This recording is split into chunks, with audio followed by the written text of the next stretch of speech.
Assalamualaikum warahmatullahi wabarakatuh. Selamat bertemu kembali anak-anakku kelas 12 dan harapan Pak Tri kalian senantiasa selalu sehat dan tetap eksis, tetap semangat dalam pelajari materi pelajaran yang memang ya di SMA ini kan sudah masa-masa akhir kalian saat ini. Tapi saya harapkan kalian tetap semangat dalam rangka kalian nanti tujuan akhir kalian adalah bisa diterima di perguruan tinggi yang kalian inginkan. Baik, langsung saja pada kesempatan kali ini saya akan mencoba untuk memenuhi dari permintaan kalian yang pada saya Zoom, yaitu bagaimana melakukan pembukuan pada siklus akuntansi perusahaan dagang. Dan nanti akan saya sampaikan dalam bentuk video, hanya saja videonya saya ambilkan dari YouTube. Sebelum kita sampai pada siklus akuntansi perusahaan dagang, cara-cara melakukan pembukaan pada akuntansi perusahaan dagang, mulai dari jurnal umum sampai ke laporan keuangan. Ini Pak Ti beri pengantar dulu apa yang disebut dengan perusahaan dagang, yang mana memang antara perusahaan dagang dengan perusahaan jasa itu ada perbedaan. Dan kalau Pak Tri mengatakan perusahaan dagang ini lebih kompleks permasalahannya daripada untuk perusahaan jasa. Dan yang jadi ciri utama, kegiatan utama dari perusahaan dagang ini adalah yaitu kegiatan utama ada dua, penjualan dan pembelian. Nah, nanti di perusahaan dagang ini kalian akan banyak menemukan rekening-rekening yang terkait dengan penjualan dan pembelian dan juga syarat jual beli itu. Ya, ini sebagai pengantar saja. Dan pada saat melakukan penjualan atau pembelian itu biasa kita mendapatkan namanya potongan harga. Dan juga potongan harga ini ada dua macam, ada disebut dengan potongan tunai, ada yang disebut dengan potongan perdagangan. Dan itu ada syarat-syaratnya. Kapan mendapatkan potongan tunai, kapan mendapatkan potongan perdagangan. Dan itu bisa kalian lihat di deskripsi atau di lampiran materi yang nanti Pak Tri lampirkan juga di pembelajaran pada hari ini. Nanti silakan dilihat nanti di lampiran di materi pada hari ini. Itu. Ya. Nah, saya sampaikan ciri utama, ciri khas dari perusahaan dagang itu adanya jurnal pembelian, jurnal penerimaan kas, dan juga tentang persediaan barang dagang itu. Nah, demikian aja pengantar singkat dari Pak Tri. Jadi memang di perusahaan dagang itu sekali lagi kegiatan utamanya adalah membeli, kemudian menjual, dan juga menyimpan. Jadi orang itu kalau dagang, kegiatan seorang pedagang itu yang utama kan membeli dulu, nek coro Jawane itu kulaan, kemudian disimpan. Nah, sebelum dilaku dijual. Nah, itu ada tiga kegiatan utama itu. Nah, saya kira itu sedikit pengantar dari Pak Tri sebelum nanti kalian mempelajari yaitu siklus akuntansi perusahaan dagang mulai dari jurnal umum sampai kepada pembuatan laporan perusahaan dagang yang memang berbeda, sedikit berbeda dengan akuntansi perusahaan jasa. Yuk kita lanjutkan untuk siklus akuntansi perusahaan jasa secara lengkap di video berikut ini.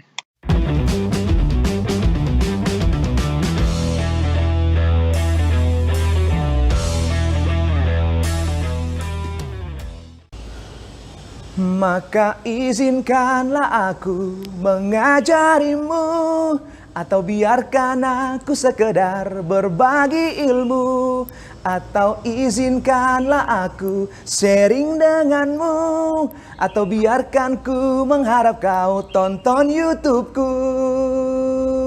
Kembali lagi bertemu dengan saya Mr. Rian Boltok, masih dalam konsep yang sama yaitu pembelajaran ilmu ekonomi. Di mana dalam video kali ini saya akan berbagi ilmu mengenai siklus akuntansi perusahaan dagang. Di mana siklus ini saya ambil kasus dari soal Lomba Cerdas Cermat Akuntansi se-Jawa Bali tahun 2015. Ya, sebagai permintaan dari beberapa siswa kemarin untuk saya membuat siklus akuntansi tersebut. Ya, semoga nanti siklus akuntansi ini dapat membantu kalian yang mau kompetisi Olimpiade Akuntansi, ya, ataupun kompetisi-kompetisi akuntansi lainnya. Oke, sebelum kalian tonton video saya ini, saya sangat berharap kalian subscribe video ini dan dukung terus agar menjadi konten terbaik mengenai pembelajaran ilmu ekonomi.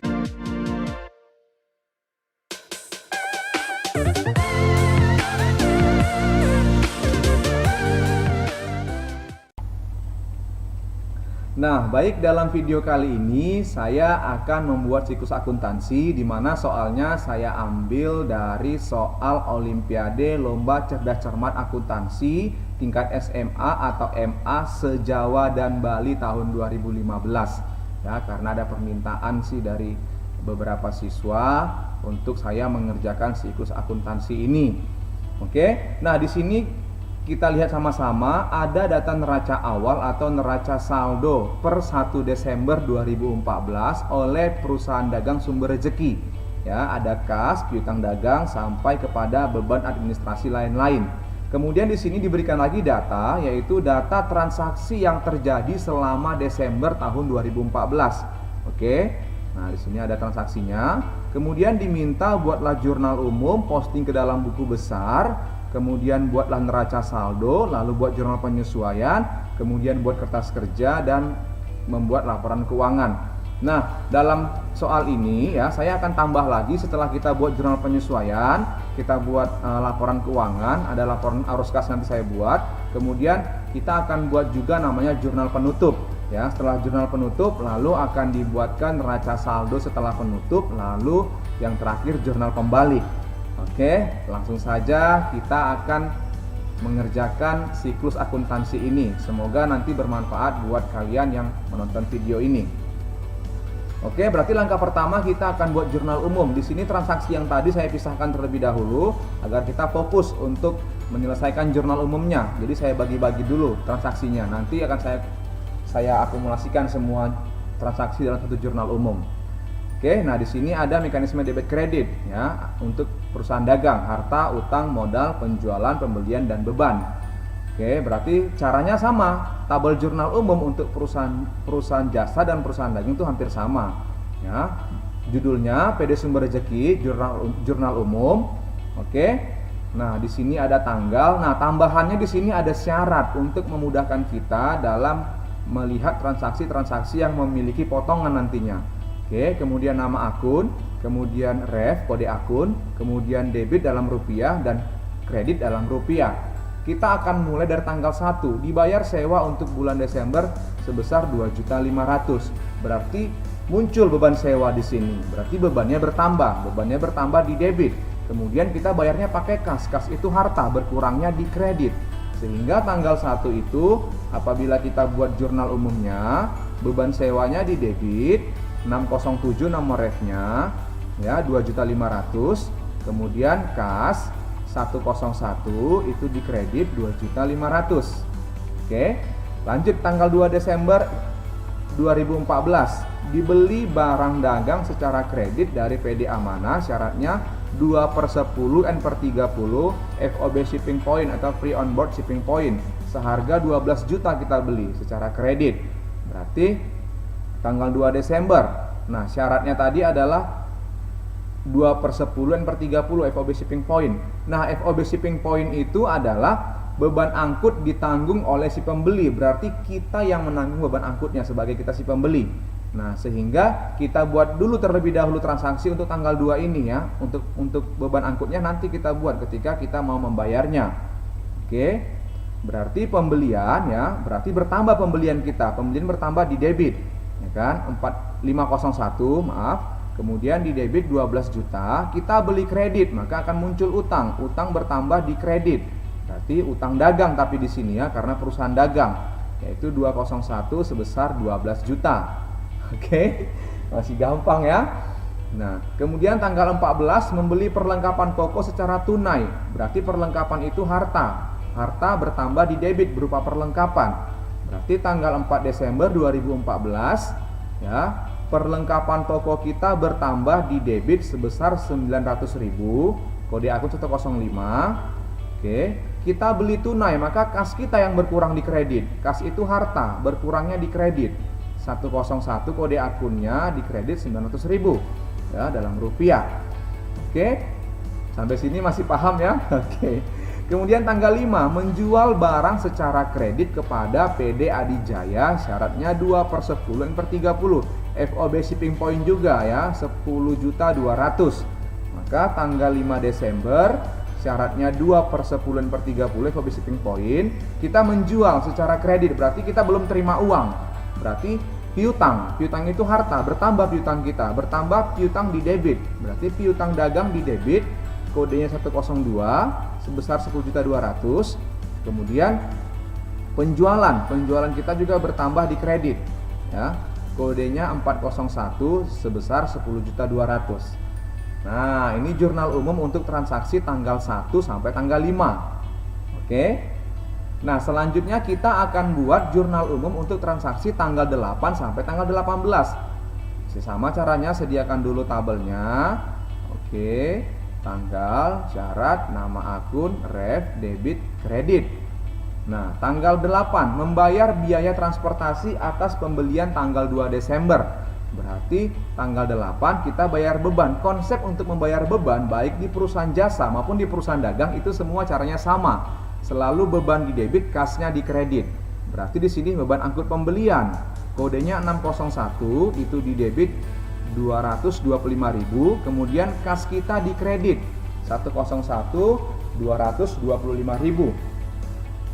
Selanjutnya tanggal 13 Desember kita menerima kas atas penjualan tanggal 5 Desember ya. Tadi kan ada syaratnya 2/10 N per 30. Berarti tanggal 5 kita jual, tanggal 13 kita terima duitnya. Berarti dapat potongan. Potongannya 2%. Ya, 2% dari 10.200.000. Oke. Sehingga kas yang kita terima berarti kas kita bertambah. 101 yaitu 9.996.000. Sebab potongannya itu adalah potongan penjualannya 403 itu di debit sebesar 204.000 ya, sehingga kas yang kita terima 9.996.000. Berarti piutang kita di kredit berkurang sebesar 10.200.000. Itu dia, karena tanggal 5 kita menjualnya seharga 10.200.000 dan tidak ada retur di situ. Kemudian tanggal 13 kita menerima pelunasannya, menerima kas. Oke. Paham ya? Oke. Next, tanggal 18 membayar barang yang dibeli tanggal 2 Desember.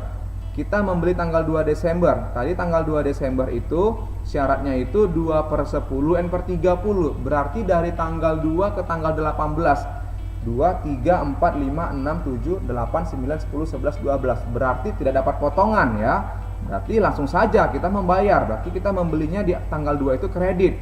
Maka utang kita berkurang karena sudah kita bayar. Utang berkurang di debit, berarti utang dagang. Nah, di sini dia tidak ada potongan. Berarti utang dagang berkurang ya, 201 di debit sebesar 12 juta karena kita kemarin itu membelinya tanggal 2 itu kita membelinya secara kredit. 12 juta harganya. Maka kas di kredit sebesar 12 juta juga. Nah, gampang kan? Oke, itulah tadi jurnal umum untuk transaksi tanggal 8 sampai tanggal 18. Yang selanjutnya kita akan membuat jurnal umum untuk transaksi tanggal 25 sampai tanggal 29. Kita sediakan dulu tabelnya. Oke, tanggal, syarat, nama akun, ref, debit dalam rupiah, kredit dalam rupiah. Kita mulai tanggal 25. Oke, membayar biaya iklan untuk bulan Desember sebesar 2.100.000. Karena konteks kalimatnya di sini adalah hanya untuk bulan Desember, maka kita catat dia sebagai beban. Berarti beban iklannya di debit, oke, sebesar 2.100.000. Lalu kas kita berkurang di kredit sebesar 2.100.000. Oke. Next, tanggal 27, menerima barang yang rusak dari penjualan PD Adijaya sebesar 650.000. Nah, pada PD Adijaya ini transaksinya berkaitan dengan transaksi yang terjadi pada tanggal 5 Desember. Oke, di mana transaksi pada tanggal 5 Desember itu adalah kita menjual barang secara kredit kepada PD Adijaya. Syaratnya 2/10/30 FOB shipping point sebesar 10.200.000. Akan tetapi di tanggal 13 kita sudah menerima pelunasannya, ya. Kita sudah menerima pelunasan atas transaksi tanggal 5 Desember. Kemudian tanggal 27 si customer kita atau si pelanggan kita dia meretur kepada kita karena barangnya katanya rusak. Berarti kan ini transaksi atas retur penjualan secara tunai, ya, retur penjualan atas penjualan tunai karena sudah kita terima pelunasannya. Maka jurnalnya adalah retur penjualannya di debit, ya kan, 650.000, kemudian kasnya di kredit sebesar 650.000. Nah, gampang.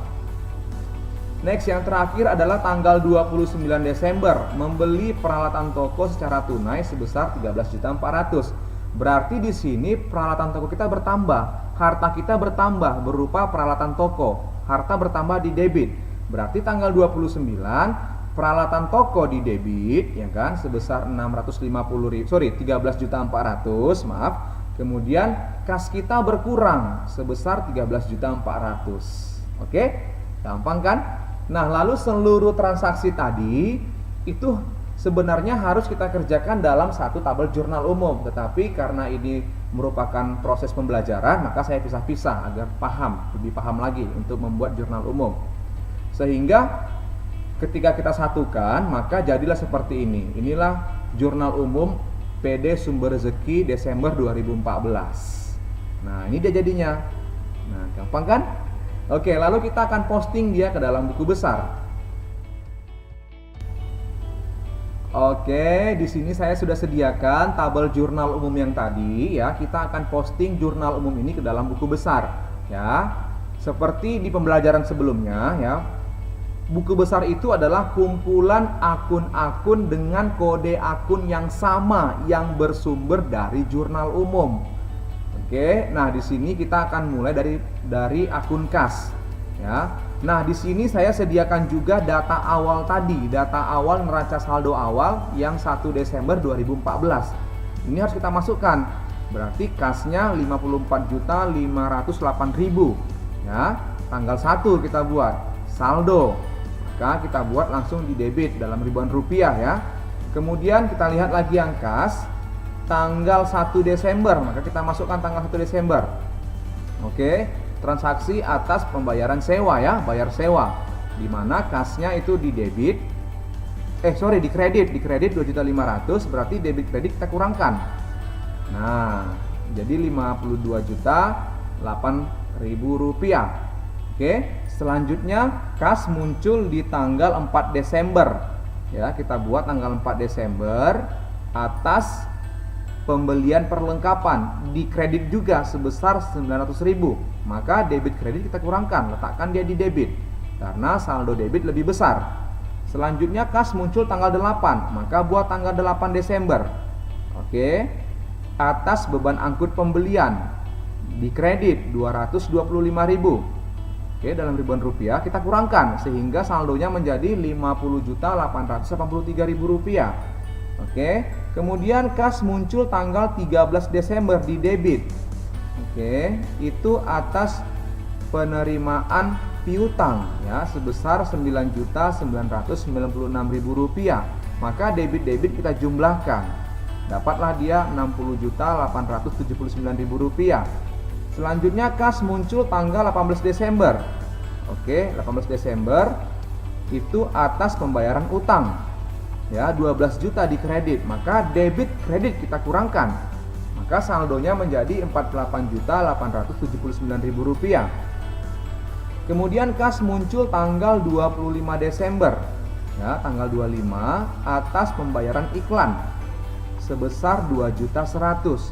Maka debit kredit atau debit kredit kita kurangkan, berarti menjadi 46.779.000 rupiah. Kemudian kas muncul tanggal 27 Desember, di kredit sebesar Rp650.000, maka masukkan kredit di sini. Oke. Atas retur penjualan. Ya, berarti debit kredit kita kurangkan, maka menjadi Rp46.129.000. Dan yang terakhir, kas muncul pada tanggal 29 Desember, itu di kredit sebesar ya 29 atas pembelian peralatan toko sebesar 13.400.000. Maka debit kredit kita kurangkan sehingga saldo kas di akhir Desember adalah Rp32.729.000 ya, dalam ribuan rupiah. Nah, buku besar 4 kolom kita pakai. Nah, itulah buku besar untuk akun kas. Yang selanjutnya kita akan buat buku besar untuk piutang dagang. Ya, di sini saya sediakan lagi data neraca saldo awal. Nah, oke, kode akun 102. Nah, di mana di sini piutang dagang saldonya adalah Rp15.446.000, maka kita masukkan tanggal 1. Kan? Kemudian saldo masukkan langsung ke debit, ya. Kemudian kita lihat dalam jurnal umum ini ada nggak piutang dagang. Nah, oh ada piutang dagang tanggal 5 Desember, maka masukkan tanggal 5 Desember. Oke, atas penjualan kredit. Oke, berarti itu di debit sebesar 10.200.000. Maka debit kredit kita tambahkan sehingga debit kita tambahkan sehingga saldonya menjadi Rp25.646.000 ya, debit ya, dijumlahkan. Ada lagi nggak ya? Oh, masih ada nih, tanggal 13 Desember. Maka 13 Desember atas penerimaan piutang ya, sebesar 10.200.000. Oke, berarti di kredit piutangnya. Sehingga saldonya menjadi Rp15.446.000. Oke. Yang selanjutnya kita akan buat buku besar untuk persediaan barang dagang. Ya. Dalam ribuan rupiah. Nah, persediaan barang dagang kode akun 103. Nah, kita masukkan dulu data awal tadi di sini. Oke, Rp99.120.000, maka tanggal 1 keterangannya saldo. Oke, di debit sebesar Rp99.120.000. Nah, dalam neraca saldonya ada nggak? Nggak ada, karena kita mencatatnya sistem periodik. Oke, sehingga tidak ada persediaan barang dagang di sini. Nah, sudah selesai untuk piutang dan persediaan barang dagang. Oke, gampang kan? Yang selanjutnya kita akan posting buku besar untuk akun asuransi dibayar di muka, kode akun 104. Nah, di sini ada di data awalnya neraca saldo awal ya, sebesar 3 juta sehingga tanggal 1 keterangannya saldo ya di debit sebesar 3 juta, 3.000 dalam ribuan rupiah. Di sini ada nggak? Oh, tidak ada. Maka cukup sampai sini saja. Oke. Yang selanjutnya untuk perlengkapan toko. Ya, perlengkapan toko kode akun 105. Nah, kita masukkan data awalnya perlengkapan toko, berarti saldo tanggal 1. Ya, keterangannya saldo itu di debit sebesar Rp2.320.000. Kemudian kita lihat dalam neraca saldo, dalam jurnal umumnya, jurnal umum akhir Desember. Ada nggak piutang? Perlengkapan toko, maaf. Ada nggak perlengkapan toko? Ada. Tanggal 4 Desember, maka masukkan 4 Desember pembelian perlengkapan toko ya. Oke, beli perlengkapan toko, berarti perlengkapan tokonya di debit 900.000, maka debit kita jumlahkan, letakkan di debit. Nah, itu dia. Oke, gampang ya. Next, yang selanjutnya kita akan posting ke buku besar untuk akun peralatan toko. Akun peralatan toko, kode akun 111.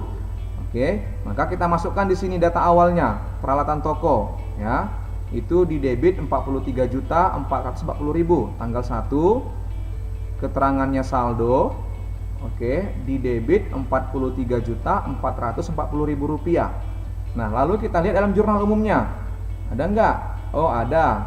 Tanggal 29 Desember. Oke. Membeli peralatan toko. Oke, berarti di debit sebesar Rp13.400.000. Debit kita jumlahkan sehingga saldo peralatan tokonya adalah Rp56.840.000. Oke, sampai sini paham? Oke, jangan ada yang bingung ya. Saran saya minum vitamin dulu ya, minum vitamin, makan yang banyak ya. agar staminanya full karena ini banyak angka-angkanya ya. Nah, yang selanjutnya kita akan membuat posting ke buku besar, atau kita akan membuat buku besar untuk modalnya, modal rezeki ya, modal rezeki ya, kode akun 301. Kita lihat di sini, ada di sini data awalnya. Nah, Rp143.416.000. Berarti tanggal 1 keterangannya saldo, berarti saldonya dikredit sebesar Rp143.416.000. Nah, dalam jurnal umumnya ada nggak modal rezeki? Tidak ada, maka cuma satu. Selanjutnya prive rezeki ya, prive-nya kode akun 302. Nah, sama caranya, lihat dulu data di sini, ada nggak prive-nya? Oh, ada, 10 juta di debit, maka masukkan tanggal 1 saldo ya, 10 juta di debit. Nah, dalam jurnal umumnya ada nggak? Nggak ada. Jadi kalian harus melihat data. Kalau disediakan data neraca saldo awal, maka ketika buat buku besar, data awal itu harus dimasukkan ke dalam buku besar selanjutnya ya, ke dalam buku besar yang setelah kita buat jurnal umumnya. Nama keterangannya saldo, selalu tanggal 1 dia nanti jatuhnya. Gampang ya? Oke, next. Yang selanjutnya kita akan buat buku besar untuk akumulasi penyusutan peralatan toko ya, 112 dalam ribuan rupiah. Nah, ini tabelnya. Sekarang kita lihat data awalnya ya, untuk akumulasi penyusutan peralatan toko. Ada nih data awalnya sebesar 10.080.000. Maka buat tanggal 1 di sini. Keterangannya saldo. Oke, dikredit. Nah, 10.080.000 rupiah. Nah, gampang kan? Yang selanjutnya untuk utang dagang. Oke, dalam ribuan rupiah. Kode akun 201 tabelnya. Nah, utang dagang kita lihat. Di sini ada nggak utang dagang? Oke. Ada nih utang dagang 10.040.000 rupiah. Maka buat tanggal 1. Keterangannya saldo. Kan? Sebesar 10 juta dikredit 10.040.000 rupiah. Nah, lalu lihat dalam jurnal umum ini ada nggak utang dagang? Nah, kita lihat, oh ada, tanggal 2 Desember, maka buat tanggal 2 Desember ya, berarti pembelian kredit ya kan. Nah, beli barang dagang secara kredit nih, berarti utangnya dikredit 12 juta, kredit 12 juta, maka sama-sama dikredit, maka jumlahkan, berarti menjadi 22.040.000 rupiah. Oke, yang selanjutnya itu muncul di tanggal 18 Desember. Maka buat tanggal 18 Desember. Ya, tanggal 18 Desember itu utang dagang atas penerimaan kas ya, pelunasan utang. Nah, oke, berarti utangnya di debit 12 juta. Nah, berarti debit kredit kurangkan. Nah, maka saldonya di kredit karena saldo kredit lebih besar. Nah, udah selesai. Oke. Yang selanjutnya kita akan buat buku besar untuk penjualan. Oke, 401 kode akunnya dalam ribuan rupiah, ini tabelnya. Nah, untuk penjualan sekarang kita buat buku besarnya. Kita lihat di sini. Nah, ada nih penjualan. Nah, untuk ikhtisar laba ruginya kita buat karena nggak ada angkanya. Jadi nggak apa-apa, nggak kita buat, kosongkan saja. Oke, sekarang kita buat penjualan. Penjualan berarti tanggal 1. Keterangannya saldo. Ya, ini dikredit, berarti dikredit sebesar Rp644.310.000 rupiah. Lalu kita lihat dalam jurnal umum ada nggak penjualan? Nah, ada penjualan tanggal 5 Desember ya, di kredit. Oke, berarti 5 Desember penjualan kredit. Oke, maka di kredit ini sebesar 10.200.000. Maka ini kredit, maka jumlahkan sama-sama di kredit, sehingga saldo penjualannya menjadi Rp654.510.000 rupiah. Oke. Next, yang selanjutnya untuk retur penjualan dan pengurangan harga. Ya, dalam ribuan rupiah, kode akunnya 402. Ini tabelnya. Nah, untuk retur penjualan, kita lihat di sini ada nggak retur penjualan? Ada, nih retur penjualan. Rp12.680.000. Maka buat di sini tanggal 1. Buat di sini saldo. Nah, gampang, masukkan di sini saldonya, di debit dia. Rp12.680.000. Sekarang kita lihat di sini ada nggak retur? Oh, ada returnya tanggal 27 Desember. Berarti tanggal 27 Desember di sini ada returnya ya, retur penjualan. maka retur penjualannya di sini di debit ya, di debit Rp650.000. Berarti debit jumlahkan dia sehingga saldo retur penjualannya sebesar Rp13.330.000. Oke, gampang. Oke, baik, yang selanjutnya kita akan buat buku besar untuk potongan penjualan. 403 kode akunnya dalam ribuan rupiah ya, ini tabelnya potongan penjualan. Oke, 403 kita lihat ada nggak potongan penjualan. Oh, ada ini potongan penjualan tuh di debit 4.400.000, maka masukkan aja kemari. Nah, ya kan, tanggal 1 keterangannya saldo. Oke, di debit 4.400.000, udah masukkan, selesai. Kemudian lihat di sini ada nggak potongan penjualan. Ada tanggal 13, maka masukkan di sini tanggal 13 Desember. Nah, potongan penjualan, ya kan? Itu di debit sebesar 204.000. Nah, dalam ribuan rupiah ya. Debit jumlahkan, letakkan di debit. Nah, sehingga saldo potongan penjualannya Rp4.604.000. Gampang kan? Gampang kali lah, kalau akuntansi masih gampang. Oke. Next, yang selanjutnya pembelian. Kode akunnya 501. Oke, dalam ribuan rupiah. Nah, kita lihat pembelian. Oke, pembelian. Nah, di sini ada pembelian nih. Ada pembelian di sini. Rp436.952.000 ya, di debit. Maka buat di sini saldo tanggal 1. Keterangannya saldo. Oke, kalau saldo tanda centang aja dia ya refnya.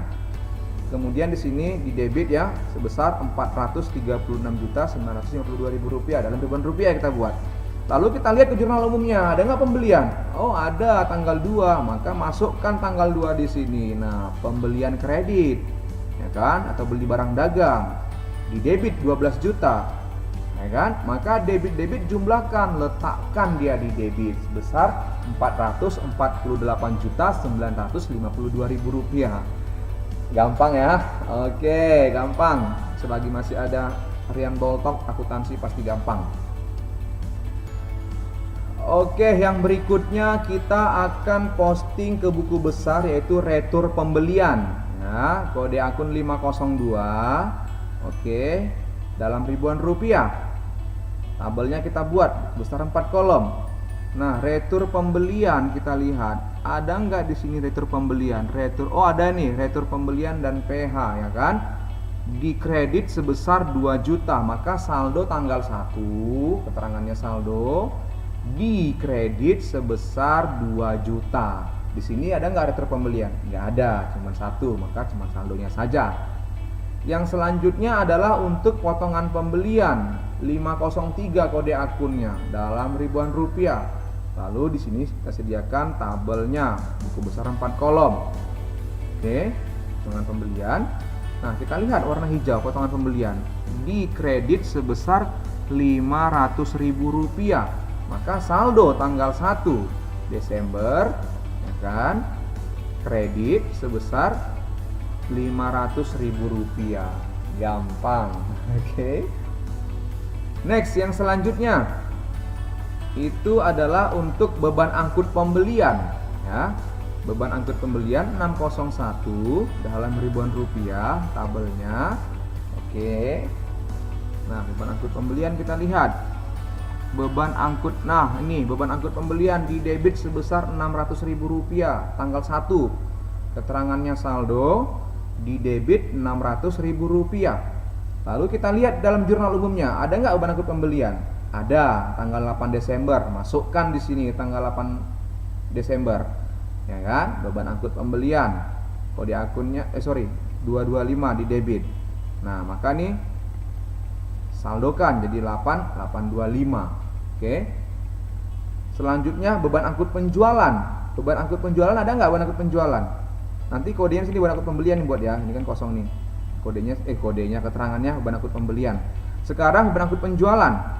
Oke, 602 dalam ribuan rupiah. Nah, beban angkut penjualan kita lihat di sini ada yaitu di debit Rp480.000. Ya, maka saldo tanggal 1 Rp480.000. Nah, oke. Gampang sekali. Oke, yang selanjutnya kita akan buat buku besar beban gaji bagian penjualan ya, 603 dalam ribuan rupiah. Ini tabelnya beban gaji bagian penjualan. Kita lihat di sini beban gaji bagian penjualan ini dia. Nah, 61.680.000 rupiah. Maka tanggal 1 keterangannya saldo berarti di debit ya. 61.680.000 rupiah. Gampang. Oke, kemudian beban iklan, kode akunnya 604 dalam ribuan rupiah, buat tabel buku besarnya 4 kolom ya. Nah, oke, beban iklan. Kita lihat di sini ada nggak beban iklan? Ada nih, 16.400. Maka keterangan tanggal 1 ya, tanggal 1 keterangannya saldo itu di debit sebesar 16.400 ya, dalam ribuan rupiah. Lalu lihat dalam jurnal umum ini ada nggak beban iklan? Ada, tanggal 25. Maka masukkan tanggal 25 Desember ya, bayar iklan dia kan. Nah, di debit 2.100.000. Maka debit jumlahkan, tambahkan sehingga saldo beban iklannya di debit 18.500.000. Gampang ya. Oke, yang selanjutnya adalah buku besar untuk beban penjualan lain-lain, 605 kode akunnya dalam ribuan rupiah. Kita buat tabelnya ya untuk beban penjualan lain-lain. Kita lihat dalam neraca awal ini ada nggak beban penjualan lain-lain? Ada, di debit 2.240.000. Maka tanggal 1 Desember keterangannya saldo di debit sebesar 2.240.000 rupiah. Di sini nggak ada, maka cuma 1. Oke. Yang selanjutnya beban gaji bagian kantor ya, 606 dalam ribuan rupiah. Lalu kita sediakan tabelnya.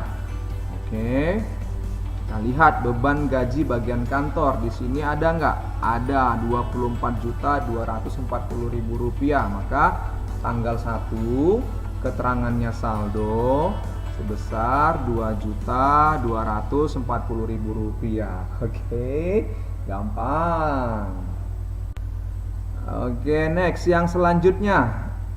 Yang selanjutnya untuk beban sewa, kode akunnya 607 ya, dalam ribuan rupiah. Ini tabelnya buku besar 4 kolom. Oke, kita lihat di sini ada nggak beban sewa? Ada nih. Ya, dalam neraca saldo awal 21.520.000 rupiah. Maka buat tanggal 1 keterangannya saldo. Oke, di debit 21.520.000 rupiah. Kemudian kita lihat ke jurnal umumnya. Nah, ada tanggal 1 Desember. Maka tanggal 1 Desember ya kan, membayar sewa itu di debit sebesar 2.500.000, berarti debit jumlahkan sehingga saldo beban sewanya di debit sebesar 24.020.000 rupiah. Oke. Next, yang selanjutnya yang terakhir nih kayaknya. Beban administrasi lain-lain, kode akunnya 608 ya, dalam ribuan rupiah. Beban administrasi lain-lain. Kita lihat di sini, beban ada nih, beban administrasi lain-lain 1.320.000 rupiah. Maka tanggal 1 Desember 2014 keterangannya saldo, oke, di debit dia sebesar 1.320.000 rupiah. Udah selesai, ya kan? Setelah kita selesai membuat buku besar, lalu kita akan kumpulkan dia atau satukan dia dalam neraca saldo namanya. Nah, di sini saya akan buat langkah-langkahnya untuk menyusun neraca saldonya. Oke, lebih dahulu sediakan judulnya, ya, tabelnya. Jadi saya sediakan langkah-langkahnya satu persatu ya, nah, biar gampang karena kita proses belajar. Oke, nah, nomor akun, nama akun, debit kredit. Dalam neraca saldo tidak ada kolom tanggal ya, nama akun, nomor akun, nama akun, debit kredit. Oke, nah di sini nomor akunnya, nama akunnya dalam ribuan rupiah dulu ya kita buat ya. Nah, nama akun berarti sini kas, masukkan kas. Oke. Kemudian nomor akunnya 101 ya kan? Ini saldonya di debit. Kita masukkan di debit. Ya. Nah, karena neraca saldo itu adalah kumpulan dari saldo-saldo akun buku besar. Nah, saya ulangin ya, neraca saldo adalah kumpulan dari saldo-saldo akun buku besar. Itu dia. Jadi setiap saldo dalam buku besar tadi tinggal kita masukkan saja ke kolom neraca saldonya. Nah, tapi di sini saya buatnya bertahap karena proses belajar. Yang selanjutnya kita akan buat untuk piutang dagang dan persediaan barang dagang. Oke. Nah, masukkan akunnya piutang dagang. Oke, kemudian kode akunnya, ya kan? Kemudian angkanya, ini di debit saldonya, maka masukkan di debit saldonya. Nah, selanjutnya untuk persediaan barang dagang, masukkan di nama akunnya. Oke, kode akunnya 103, masukkan 103. Nah, angkanya saldonya di debit, ya 99.120.000, maka masukkan di debit. Nah, gampang kan? Oke, yang selanjutnya untuk asuransi dibayar di muka dan perlengkapan toko. Oke, kita masukkan. Nah, ini yang tadi sudah kita kerjakan tadi. Saya bawa lagi saya masukkan lagi kemari biar nanti dia berurut ya. Biar nanti berurut dia. Oke, asuransi dibayar di muka. Tat. Just. So, oke. Kode akunnya 104. Oke, good. Nah. Kemudian saldonya di debit. Oke, nice. Selanjutnya perlengkapan toko. Cus, masukkan barangnya, perlengkapan toko. Oke, ini dia perlengkapan toko ya. Kode akun 105 masukkan. Oke, good, ya kan? Di debit ya, Rp3.220.000 masukkan di debit. Nah, oke. Next, yang selanjutnya untuk peralatan toko. Oke, masukkan peralatan toko, good. Kode akunnya 111, masukkan. Oke. Nah, kemudian saldonya itu adalah dia peralatan tokonya itu di debit. Nah, ya kan? Rp30.040.000. Gampang ya? Oke, next. Yang selanjutnya untuk akumulasi penyusutan peralatan toko dan utang dagang. Oke, lihat kemari. Just, masukkan. Push, masuk. Oke, 112. Masukkan kemari. Oke. Di kredit 10.080.000, maka masukkan kemari. Nah, ini dia. Oke. Selanjutnya utang dagang. Oke, cus, masukkan utang dagang. Oke, kode akunnya atau nomor akunnya 201. Nah, di kredit 10.040.000, masukkan. Oke, gampang. Oke, yang selanjutnya untuk modal rezeki dan privasi rezeki. Oke, lihat kemarin. Modal. Oke, good. 301 kode akunnya. Nah, masukkan 301. Di kredit Rp143.416.000, maka masukkan di kredit. Oke, nah, kan? Selanjutnya untuk prive. Nah, kode akunnya 302. Oke. Masukkan 10.000 di debit. Nah, masuk dia tuh barang. Oke, gampang. Next, yang selanjutnya untuk penjualan dan retur penjualan. Nah, ini saya bawa lagi yang tadi kan semua kan. Nanti jadi dia satu tabel dia semua berurut. Oke, sesuai dengan kode akunnya dia urutannya. Nah, penjualan. Oke. Kode akunnya 401. Oke. Di kredit Rp654.510.000. Di kredit masukkan. Oke, nah kemudian retur penjualan dan PH pengurangan harga. Oke, nah kode akunnya 402. Oke, saldonya Rp13.330.000 di debit, masukkan di debit. Nah, ini dia. Gampang kan? Gampang. Oke, yang selanjutnya potongan penjualan dan pembelian. Nah, lihat nih. Masukkan. Oke, potongan penjualan kodenya 403. Masukkan 403. Sini 403 kan? 403. Kemudian dia di debit Rp4.604.000, maka masukkan debit. Nah, kemudian pembelian. Oke, pembelian masukkan kode pembelian. Nah, kode akunnya 501 masukkan. Oke, ya kan? Pembeliannya berarti pembeliannya di debit Rp448.952.000 di debit, masukkan di debit angkanya. Nah, masuk dia. Oke. Next, yang selanjutnya untuk retur pembelian dan potongan pembelian. Nah, lihat nih. Masukkan potongan kartu pembelian, kode akunnya 502, ya kan. Kemudian di kredit 2 juta. Nah, selanjutnya potongan pembelian. Oke. Nah, kode akunnya 503.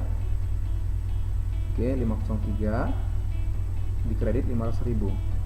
Nah, gampang kan? Oke, yang selanjutnya beban angkut pembelian dan beban angkut penjualan. Masuk beban angkut pembelian. Oke, 504. Oke, ya, di debit Rp825.000, masukkan. Oke, nah ini dia samakan. Kemudian beban angkut penjualan. Oke, masukkan. Oke.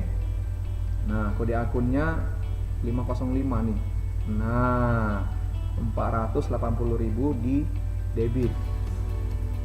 Oke, gampang kali. Oke, kemudian beban gaji bagian penjualan dan beban iklan. Oke, masukkan kemari. Kode akunnya 506. Oke, ini dia kan. Nah, kemudian beban iklan. Masukkan beban iklan. Kode akunnya 507. Nah, oke, saldonya di debit 18.500.000, masukkan. Nah, oke. Gampang. Next, yang selanjutnya beban penjualan lain-lain dan beban gaji bagian kantor. Oke, masukkan. Kode akunnya 603. Oke, 603. Rp2.240.000 di debit. Kita masukkan debit. Nah, oke. Kemudian beban gaji bagian kantor. Oke, gampang. Masukkan. Oke, kode akunnya 604. Oke, ya kan? 24.240.000 di debit. Nah, gampang kan? Gampang. Oke, yang selanjutnya ini dua terakhir ya, untuk beban sewa dan beban administrasi lain-lain. Nah, beban sewa nih, masukkan. Nah, ya kan? Kode akunnya 605. Nah, saldonya Rp24.020.000 di debit, masukkan. Nah, ini dia. Oke. Kemudian beban administrasi lain-lain. Nah, ini dia. Kodenya 606. Oke. Saldonya Rp1.320.000. Rp1.320.000 di debit. Nah, gampang kan? Lalu kita saldokan, harus sama saldonya. Nah, ketika saldo dalam neraca saldo sudah benar, debit kreditnya jumlahnya sama, maka bisa kita pastikan buku besar kita sudah benar. Jadi apabila kalian membuat neraca saldo kemudian nggak balance nih antara debit sama kredit, maka coba di cross check lagi buku besarnya, ya. Coba di cross check lagi buku besarnya ya. Nah, apabila jurnal umumnya udah benar nih kan, udah sama saldonya, kemudian buku besar udah selesai, kemudian buat neraca saldo tapi nggak balance neraca saldonya, maka cross check lagi yang namanya buku besar. Karena mungkin kesalahannya di buku besarnya, itu dia. Atau salah ketika memasukkan angka ke dalam neraca saldonya. Nah, itu dia. Gampang ya? Gampang. Subscribe ya, subscribe. Share juga sama teman-temannya. Oke, yang selanjutnya kita akan membuat jurnal penyesuaian. Nah, di sini ada data penyesuaian A sampai E ya. Ini neraca saldo yang sudah fix ya sampai akhir Desember ya. Kemudian ini data penyesuaiannya. Lalu kita akan membuat jurnal penyesuaiannya. Langsung saja ya. Ini soal LCCA ya, Lomba Cerdas Cermat Akuntansi tingkat SMA MA se-Jawa Bali loh, tahun 2015 ya. Saya download karena ada permintaan dari siswa kemarin. Oke, yang selanjutnya kita akan buat jurnal penyesuaian. Di sini saya sudah sediakan data penyesuaiannya ya, data penyesuaiannya yang ini dari soal. Oke, kemudian di sini saya sediakan juga data neraca saldo per 31 Desember 2014. Tapi saya ambil data yang hanya berhubungan dengan data penyesuaian saja agar memudahkan dalam membuat jurnal penyesuaiannya. Oke. Nah, sediakan dulu tabelnya. Ini tabel jurnal penyesuaian ya, judulnya, kemudian tanggal, keterangan, ref, debit, kredit. Oke, semua jurnal tabelnya hampir sama, tanggal, keterangan, ref, debit, kredit. Oke, sekarang kita akan mulai membuat jurnal penyesuaian. Untuk yang pertama sekali yang A, ya. persediaan barang dagang 31 Desember, berarti ini persediaan akhir sebesar Rp75.854.000. Oke. Sementara yang dalam neraca saldo itu adalah persediaan barang dagang awal sebesar Rp99.120.000. Maka kita akan buat penyesuaiannya untuk awal dan akhir. Sehingga tanggal 31 Desember 2014 untuk yang awalnya adalah ikhtisar laba rugi di debit sebesar persediaan awalnya di debit ya.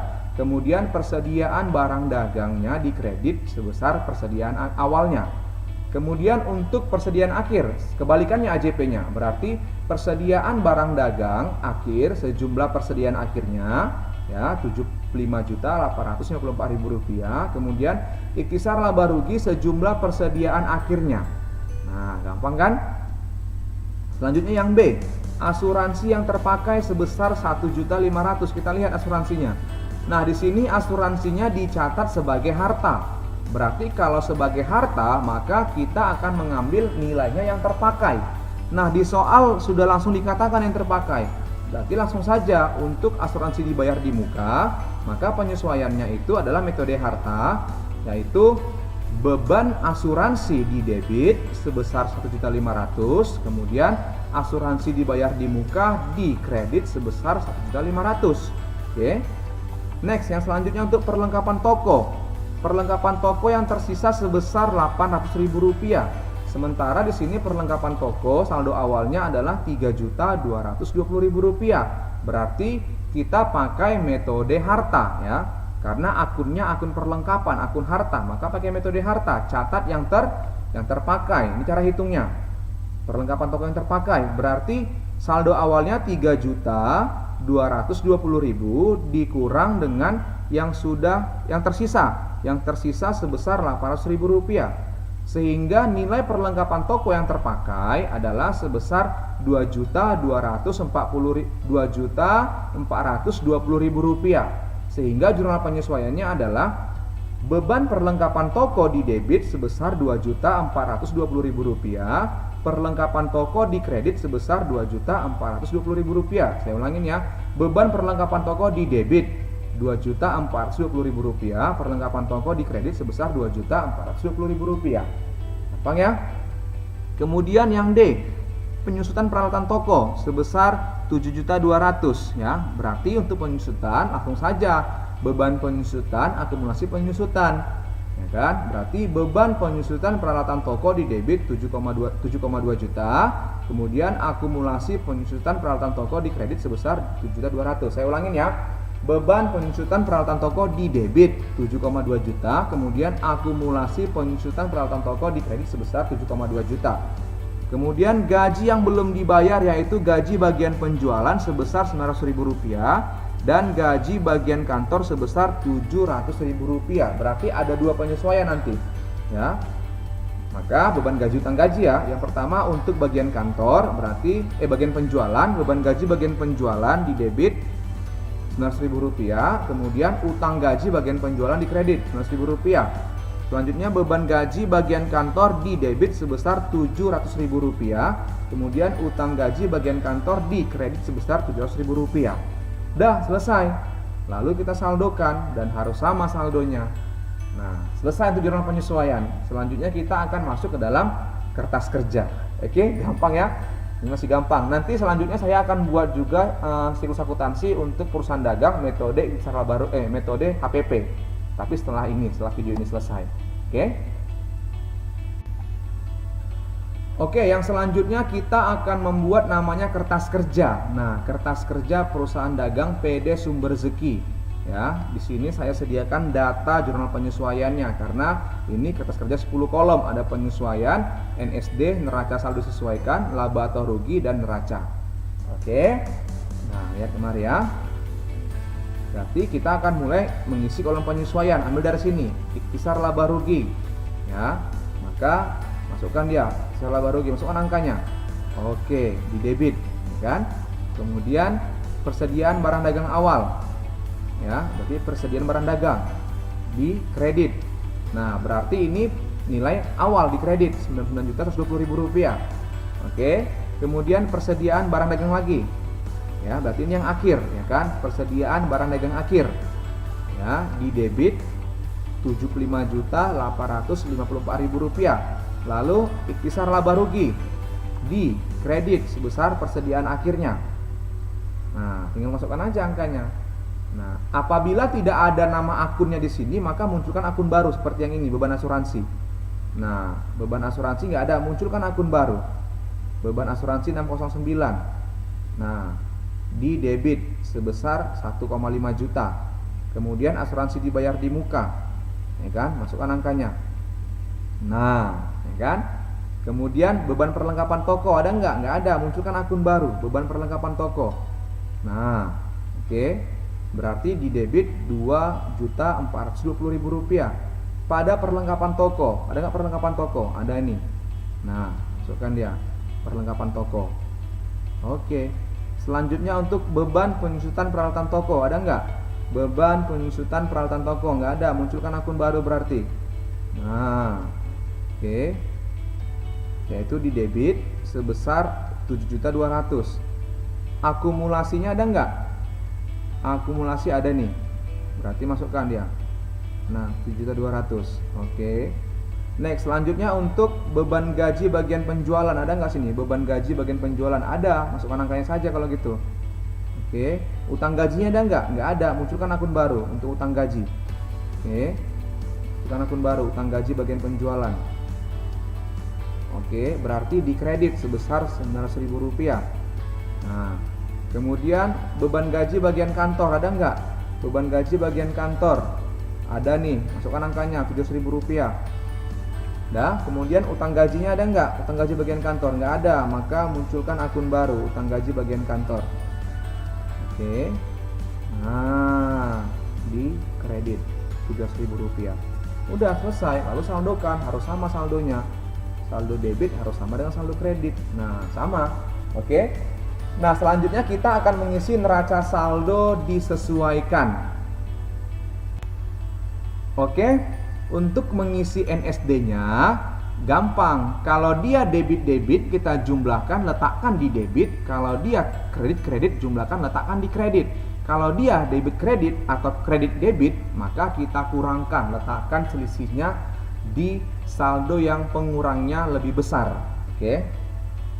Ini kan kasnya kan di debit nih, tinggal pindahkan saja langsung. Nah, begitu juga dengan piutangnya, tinggal pindahkan saja piutangnya. Nah, oke. Untuk persediaan barang dagang ini langsung pakai untuk persediaan akhir ya, yang sebesar Rp75.854.000. Atau boleh juga sih sebenarnya kamu tambahkan juga kan, ini kan debit kredit kurangkan kan habis nih, tinggal ini sisanya. Nah, maka tinggal pindahkan aja langsung ini kemari. Nah, pakai yang nilai akhirnya yang di debit kamu pakai ya, ini nggak pakai lagi. Oke. Kemudian ini debit kredit kita apakan ini? Debit kredit kita kurangkan. Oke, nah kurangkan. Maka saldonya letak di debit 1,5 juta. Ini juga demikian, debit kredit kita kurangkan, maka saldonya letakkan di debit. Oke. Nah, ini langsung aja nih. Nah, ini langsung aja 56 juta ini. Nah, langsung kan? Oke.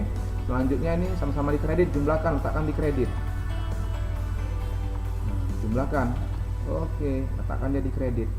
Nah, oke, ini nggak ada kan, langsung pindahkan saja ke kredit. Nah, ya kan? Ini pun demikian.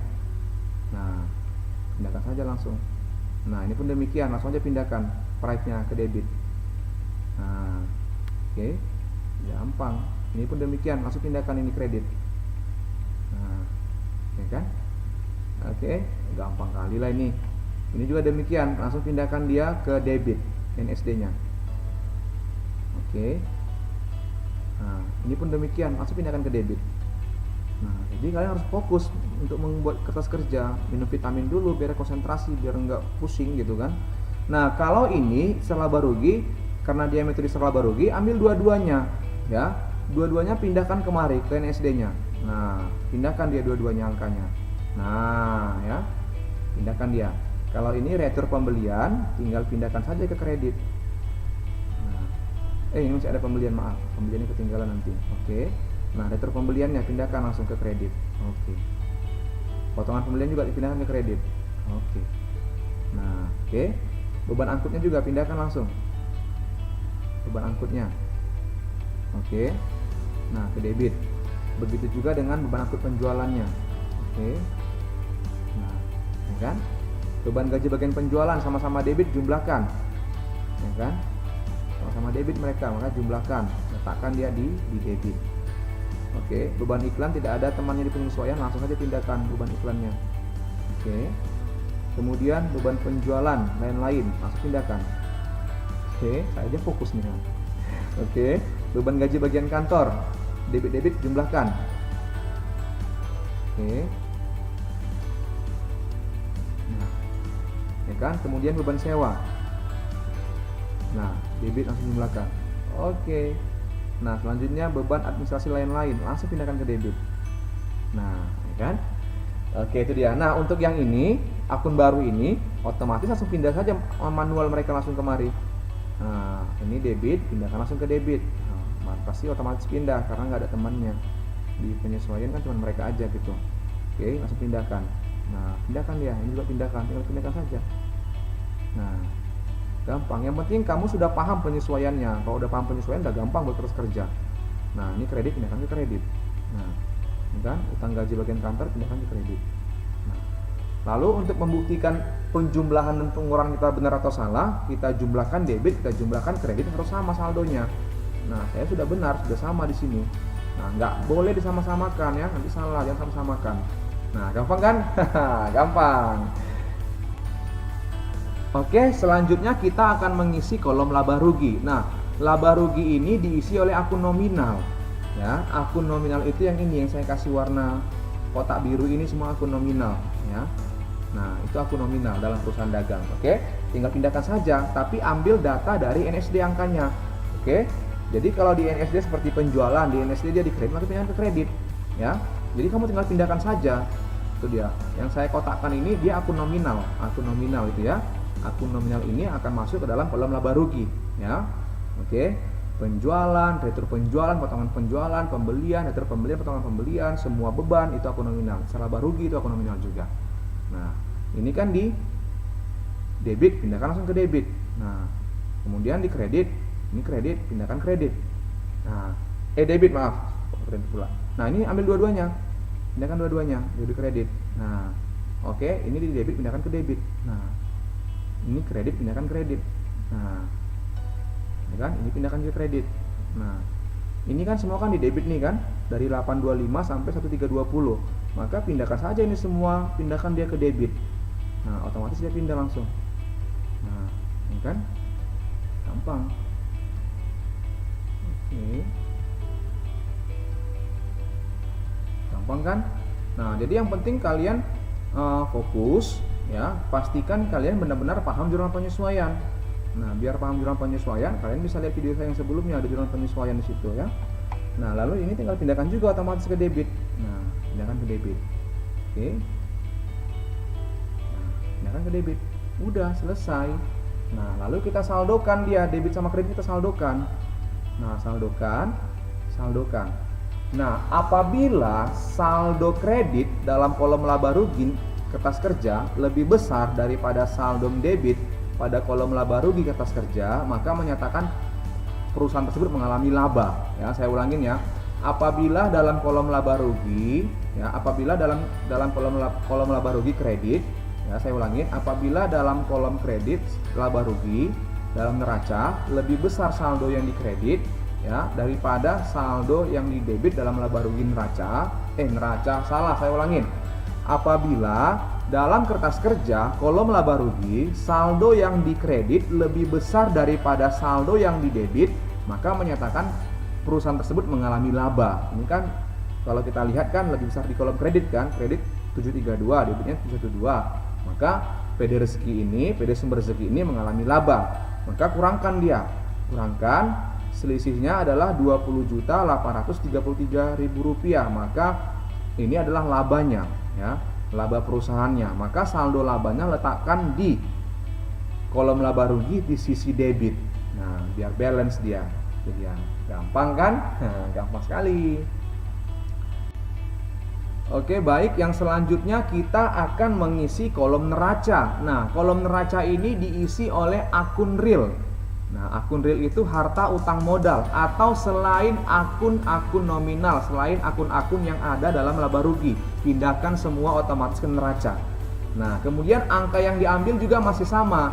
Ambil angka dari NSD-nya. Nah, ini saya kasih warna hijau, ya. Yang saya kasih warna hijau semua otomatis ini pindah ke kolom neraca, ya, akun real dia.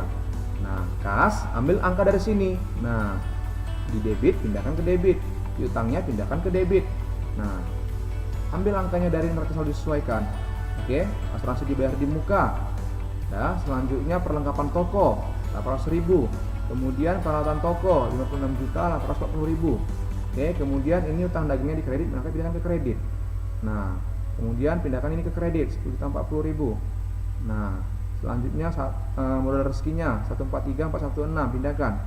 Nah, oke, lalu di bawah masih ada nih. Nah, oh ya, prive-nya, maaf, ini prive-nya hampir ketinggalan. Prive-nya di debit ya. Oke. Selanjutnya utang gaji bagian penjualan dan utang gaji bagian kantor. Nah, tinggal pindahkan saja yang dua ini kemari ke kredit. 900, 700. Nah, lalu kita jumlahkan kredit, kita jumlahkan debitnya.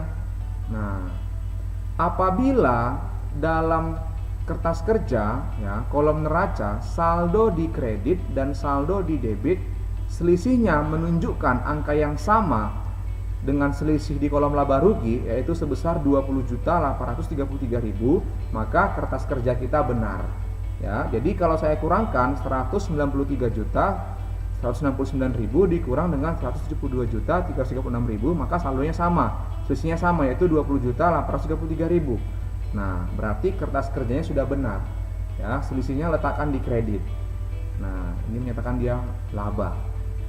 Oke, paham ya? Nah, selisih kolom laba rugi dengan kolom neraca harus sama, baru kertas kerjanya benar. Oke, gampang. Nah, jangan lupa di subscribe dan di share sama teman-temannya. Oke, makasih ya. Oke, nah setelah saya bersihkan semua, inilah dia kertas kerjanya yang sudah bersih, sudah rapi, sudah jadi semua kerjanya ya. Kertas kerja PD Sumber Rezeki Desember 2014. Nah, ini dia, sudah jadi dia. Oke. Selanjutnya kita akan buat laporan keuangan ya. Yang pertama sekali berarti laporan laba rugi PD Sumber Rezeki Desember 2014 dalam ribuan rupiah. Nah, di sini saya tampilkan lagi data kertas kerjanya untuk memudahkan kita dalam membuat laporan laba ruginya. Oke. Nah, ya. Bedanya laporan laba rugi jasa dan dagang sangat jauh berbeda. Kalau jasa kan hanya pendapatan kurang beban. Kalau di sini tidak.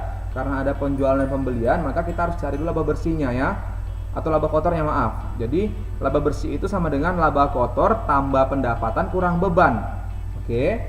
Sementara laba kotor itu adalah penjualan bersih dikurang harga pokok penjualan atau HPP. Nah, berarti terlebih dahulu kita cari dulu laba kotornya, ya, yaitu pendapatan usahanya, laba kotor, ya, berarti dari penjualan bersih atau pendapatan usaha sama itu ya, penjualan sama pendapatannya, yaitu pendapatan dari penjualan kan gitu. Maka penjualan bersih adalah rumusnya penjualan, ya, penjualan dikurang, ini penjualannya masuk lalu penjualannya, oke, dikurang dengan retur penjualan, oke, retur penjualannya, oke, masukkan, dan dikurang potongan penjualan. Nah, itulah penjualan bersih ya. Saya ulangin ya, penjualan bersih itu adalah penjualan dikurang retur penjualan dikurang potongan penjualan. Nah, masukkan angkanya. Ini ya, oke, ini penjualannya, ini retur, ini potongannya. Oke. Nah, kita jumlahkan retur dan potongannya. Nah, dapat hasilnya seperti ini. Sehingga penjualan itu adalah penjualan bersih itu adalah penjualan dikurang retur dikurang potongan penjualan, atau penjualan dikurang buka kurung retur penjualan plus potongan penjualan, sama itu. Ya. Sehingga penjualan bersihnya itu adalah Rp636.576.000 ya. 17.934 ini diperoleh dari sini. Ini dijumlahkan hasilnya di sini, baru kurangkan dengan penjualannya. Maka dapatlah hasilnya penjualan bersihnya. Oke. Nah, sekarang kita hitung HPP-nya. Tadi penjualan bersih sudah dapat, baru HPP. Nah, harga pokok penjualan. Apa rumus HPP? Nah, HPP itu atau harga pokok penjualan adalah persediaan barang dagang awal, PBD awal, tambah pembelian bersih dikurang PBD akhir, persediaan barang dagang akhir. Oke. Nah, berarti persediaan awalnya. Oke. Nah, ini persediaan awal Rp99.120.000, masukkan. Nah, dikurangkan dengan pembelian bersih. Apa rumus pembelian bersih? Ini bersih ya, bukan besri, bersih. Oke. Pembelian bersih rumusnya adalah pembelian tambah beban angkut pembelian kurang retur pembelian kurang potongan pembelian. Berarti pembelian bersih yaitu pembelian, ini pembeliannya, oke. Nah, masukkan angkanya. Oke. Ditambah dengan beban angkut pembelian. Beban angkut pembeliannya mana nih? Nah, ini. Oke, tambah. Nah, oke. Kita jumlahkan. Ini jumlahnya. Oke, kemudian dikurang retur pembelian. Mana retur pembelian? Oke, 2 juta. Tekan. Oke. Kemudian dikurang dengan potongan pembelian. Potongan pembelian. Oke, potongan pembeliannya 500.000. Oke. Nah, oke. Nah, ini dia. Oke. Nah, sehingga dapatlah pembelian bersihnya itu sebesar Rp447.277.000. Itu pembelian bersihnya ya. Tadi ini dia. Oke. Pembelian tambah beban angkut pembelian kurang retur kurang potongan ya. Ini dia hasilnya, pembelian bersihnya. Oke. Sehingga persediaan barang dagang awal tambah pembelian bersih kurang persediaan barang dagang akhir. Ya. Nah, persediaan barang dagang awal ditambah dengan pembelian bersih itulah namanya barang yang tersedia untuk dijual. Saya ulangin ya. Persediaan barang dagang awal tambah pembelian bersih dinamakan dengan barang yang tersedia untuk dijual ya. Oke. Kemudian kalau kita kurangkan dengan persediaan barang dagang akhir, nah, PBD akhir, sehingga PBD akhirnya ini 75.854. Ya, masukkan PBD akhirnya, sehingga dapatlah nanti dia harga pokok penjualannya yaitu Rp470.543.000. Nah, kemudian penjualan bersih tadi dikurangi dengan HPP, ya kan? Penjualan bersih dikurangi dengan HPP dalam kurung, itulah yang disebut dengan laba kotor atas barang dagang ya. Laba kotor penjualan bersih kurang HPP ya. Penjualan bersihnya tadi ini 636.576 dikurang dengan HPP-nya Rp470.543.000. Maka dapatlah laba kotornya sebesar Rp166.033.000. Oke. Setelah dapat laba kotor, maka kita akan mencari laba bersih. Laba bersih sama dengan laba kotor tambah pendapatan kurang beban. Kebetulan di sini tidak ada pendapatan ya. Maksudnya pendapatan yang lain di luar penjualannya, nggak ada, kosong. Oke, maka langsung masukkan beban-bebannya. Oke, beban-beban kita masukkan.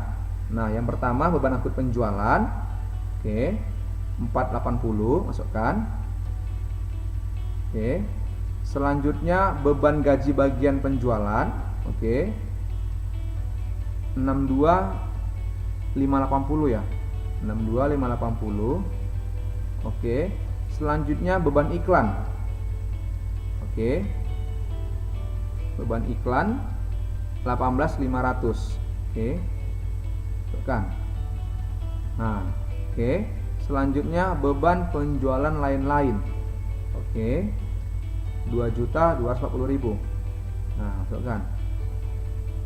Oke. Selanjutnya beban gaji bagian kantor.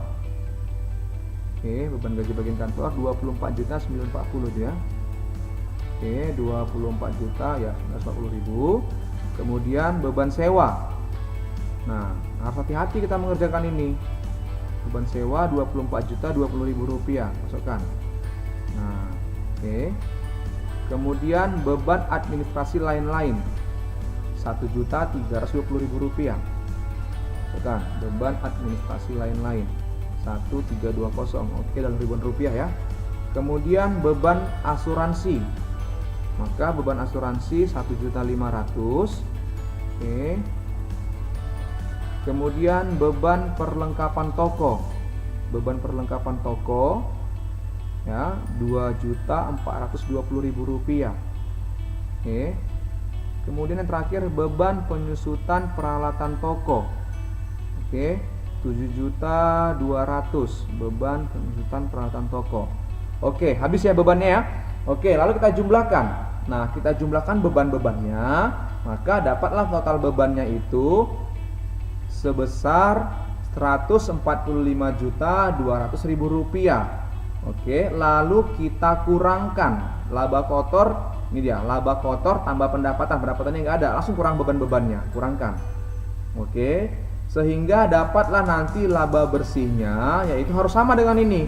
Harus sama dengan yang di kertas kerja ya. 20.833 harus sama. Iya, Rp20.833.000. Sama ya. Nah, harus sama dia, harus sama nanti labanya. Udah selesai, inilah laporan laba ruginya ya untuk PD Sumber Rezeki. Harus hati-hati mengerjakannya, harus fokus. Oke, yang selanjutnya kita akan membuat laporan perubahan modal atau laporan perubahan ekuitas ya dalam ribuan rupiah. Nah, di sini saya tampilkan lagi data kertas kerjanya untuk membantu kita dalam membuat laporan perubahan modal ya. Nah, kalau kita mengalami laba, maka rumusnya adalah modal akhir sama dengan modal awal ditambah laba dikurang price kalau kita laba. Kalau kita rugi, kebalikannya, modal akhir sama dengan modal awal dikurang rugi, dikurang price. Itu kalau kita rugi. Oke, dalam konteks ini kan PD Sumber Rezekinya kan mengalami laba ya. Labanya tadi Rp20.833.000 dari laporan laba rugi. Oke. Nah, berarti pakai rumus yang di atas ini, modal akhir sama dengan modal awal tambah laba kurang price. Maka modal awalnya itu, nah ini dia. Sebagai informasi, modal yang terdapat dalam kertas kerja itu merupakan modal awal. Ya, berarti modal rezeki yang di sini modal awal Rp143.416.000 tambah laba. Maka laba tadi dari laporan laba rugi, ya, atau dari sini juga boleh ya. Dari laporan laba rugi boleh diambil, dari sini juga boleh diambil, sama aja. Ya, sehingga labanya itu adalah Rp20.833.000 dikurangi price. Oke, price rezeki itu adalah 10 juta. Nah, kurang price-nya.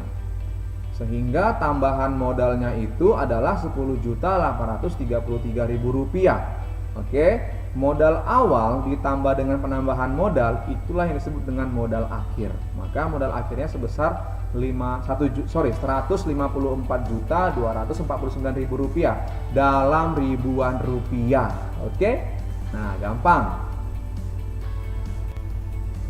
Oke, yang selanjutnya kita akan membuat neracanya ya. Untuk neracanya, nah di sini saya tampilkan lagi data kertas kerjanya. Oke, untuk membantu kita dalam membuat neraca. Nah, dalam neraca itu aktiva atau harta harus sama dengan pasiva, yaitu utang plus modal. Saya ulangin ya, aktiva atau harta harus sama jumlahnya ketika dijumlahkan utang dan modal. Ya, jumlah harta harus sama dengan utang plus modal, kayak persamaan dasar akuntansi. Oke. Nah, berarti kita akan isi dulu aktivanya apa aja ya. Ada aktiva lancar, ada aktiva tetap. Nah, yang pertama aktiva lancarnya yaitu kas. Di sini kasnya Rp32.729.000. Kemudian ada piutang dagang ya, Rp15.446.000. Selanjutnya ada persediaan barang dagang ya, Rp75.854.000. Selanjutnya ada asuransi dibayar di muka ya kan, sebesar Rp1.500.000. Oke. Fokus ya. Selanjutnya perlengkapan toko sebesar Rp800.000 perlengkapan toko. Yang selanjutnya oke, itu aja ya. Ini kalau peralatan ini harta tetap. Lalu kita jumlahkan sehingga total aktiva lancar Rp126.329.000. Lalu kita masuk kepada aktiva tetap, yaitu ada peralatan toko sebesar Rp56.840.000 dikurangkan dengan akumulasinya.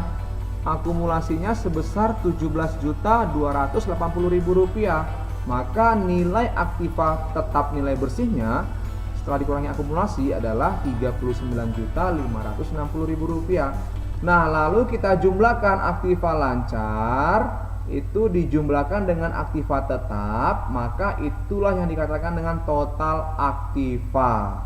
Oke, lalu kita masuk kepada pasiva, yaitu utang plus modal. Utangnya utang lancar atau utang jangka pendek. Ada nggak utangnya? Ada. Utang dagang 10.040.000 rupiah itu utang lancar atau utang jangka pendek. Nah, kemudian ada lagi nggak utangnya? Ada utang gaji bagian penjualan sebesar 900.000 rupiah. Nah, ya kan, masukkan. Kemudian ada utang gaji bagian kantor 700.000 rupiah, ya kan, masukkan. Nah, sehingga total utang jangka pendek atau total utang lancarnya itu atau total utangnya adalah 11.640.000 rupiah. Karena kebetulan di sini tidak ada utang jangka panjangnya, maka cuman hanya utang lancar aja yang ada di sini. Oke, totalnya 11.640.000 rupiah atau dalam ribuan rupiah 11.640. Oke, lalu kita masukkan utang plus modal kan, masukkan modalnya. Tetapi modal akhir ya, modal akhir yang sudah kita dapatkan tadi dari laporan perubahan modal. Jangan ambil yang ini. Ya, bukan yang ini kita ambil, melainkan modal akhirnya sebesar 154.249.000 rupiah. Nah, dalam ribuan rupiah. Lalu total utang plus total modal akhir itu kita jumlahkan, maka disebut dengan total pasiva 165.889.000 rupiah. Nah, dia ini harus sama total aktiva sama dengan total pasiva dalam neraca, baru neracanya benar. Sama ini kan keterangannya, aktiva harus sama dengan pasiva. Nah, di sini sama totalnya, berarti neracanya sudah benar. Itu dia. Oke. Semangat. Oke, semangat ya. Nah, di sini kan sama ini. Nah, di sini kan sama dia. Nah, sama kan? Harus sama ya. Semangat, harus sama. Oke. Yang selanjutnya kita akan membuat laporan arus kas. Ya. Berarti kita ambil dari transaksi yang terjadi selama periode Desember. Ya. Nah, arus kas kegiatan operasional ya. Yang pertama itu tanggal 1 itu kita ada membayar yang namanya sewa sebesar 2.500.000, berarti kas keluar ini dalam kurung ya kan. Kemudian yang selanjutnya tanggal 4 itu ada kas keluar juga membeli perlengkapan toko 9.000 rupiah. Kemudian yang selanjutnya itu adalah membayar biaya transportasi ya, biaya angkut pembelian kan, sebesar 205.000 rupiah, kas keluar juga. Selanjutnya di situ tanggal 13 itu katanya ada menerima kas atas penjualan tanggal 5 Desember. Nah, tanggal 5 Desember ini kan syaratnya 2/10 per 30 kan. Nah, 2% potongannya kan, potongannya 204.000 ya kan, 2/10 karena 10 juta penjualan kita. Berarti kas yang kita terima setelah dipotong, setelah kita kurangkan dengan potongan penjualan sebesar 9.996.000 rupiah. Berarti arus kas masuknya ya, penerimaan kas atas penjualan barang dagang sebesar 9.996.000 rupiah. Nah, kemudian tanggal 18 kita membayar yang namanya pembelian barang dagang ya sebesar 12 juta kas keluar. Kemudian kita ada membayar biaya iklan atau kas keluarnya sebesar 2.100.000. Lalu yang tanggal 27 ya, 27 ada pengembalian ya, pengembalian barang atas penjualan tunai ya, karena sebelumnya kan sudah kita terima di tanggal 13 tadi itu. Oke. Nah, itu dia. Kemudian tanggal 29 ini pengembalian ya, pengembalian. Kemudian ada pembelian peralatan toko kas keluar 13.400.000.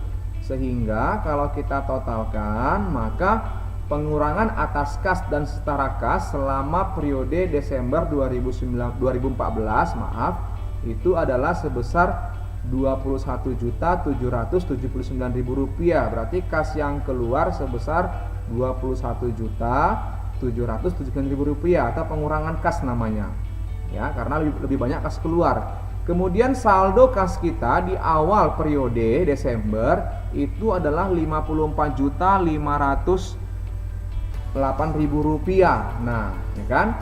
Sehingga saldo kas kita di akhir Desember atau pada periode Desember sebesar Rp32.729.000. Nah, itulah laporan arus kasnya. Oke, selama Desember ya, periode Desember. Gampang kan? Nah, gampang kali nih. Nah, kalau gampang subscribe dan share. Oke, terima kasih. Oke, yang selanjutnya setelah kita selesai membuat laporan arus kas, yang selanjutnya kita akan membuat jurnal penutup ya. Jadi konsep membuat jurnal penutup itu sama dengan cara membuat jurnal penutup di perusahaan jasa ya, menutup akun nominal, menutup akun prive, menutup laba atau rugi perusahaan.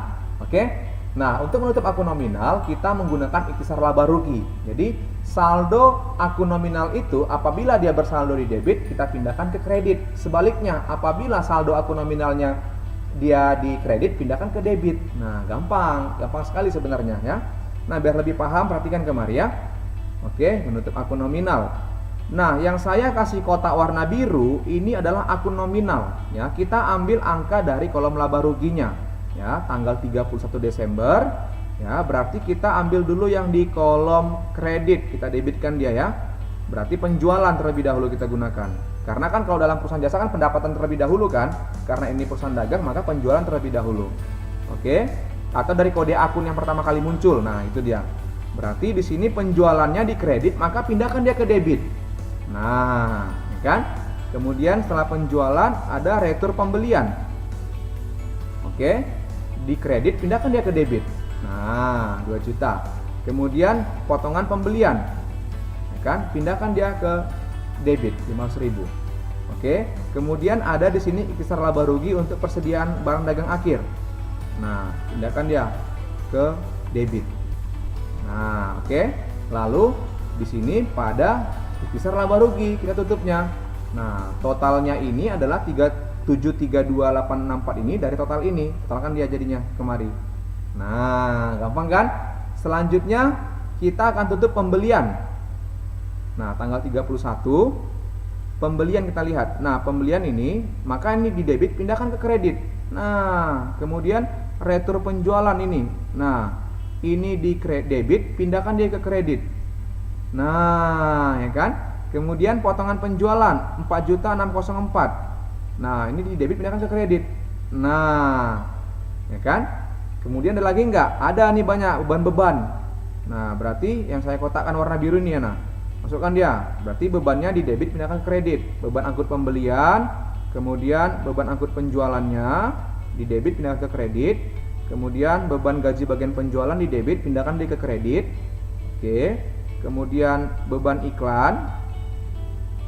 Kemudian beban penjualan lain-lain, kemudian beban gaji bagian kantor, oke, kemudian beban sewa di debit pindahkan ke kredit. Oke, good. Kemudian beban administrasi lain-lain. Nah, ya kan? Kemudian beban asuransi 1.500 pindahkan ke kredit. Kemudian beban perlengkapan toko. Nah, kemudian beban pengusutan peralatan toko. Nah, setelah itu kita saldokan dia di sini, maka nanti yang di debitnya adalah ikhtisar laba rugi.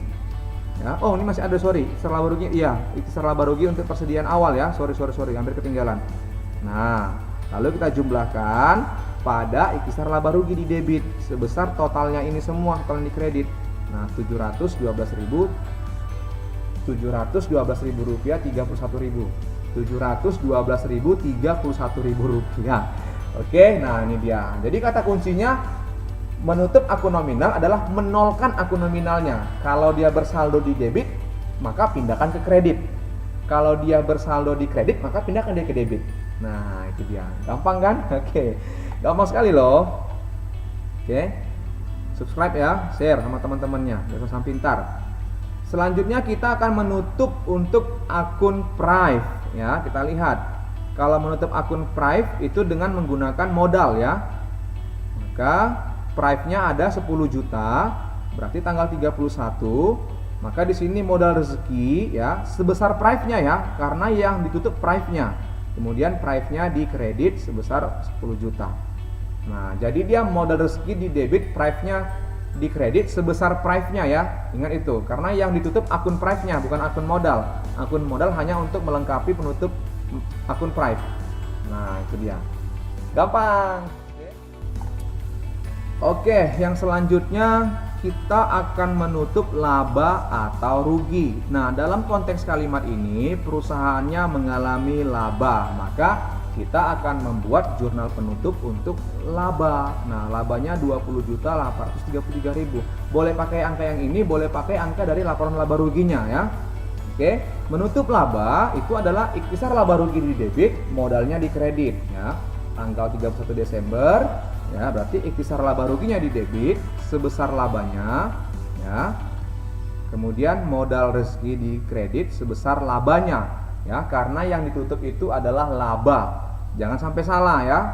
Yang ditutup itu akun nominal, price, laba atau rugi. Nah, kalau dia rugi kebalikannya, modalnya di debit, ikhtisar laba ruginya di kredit. Nah, sejumlah ruginya, tapi kan ini laba dia. Oke. Gampang. Subscribe ya.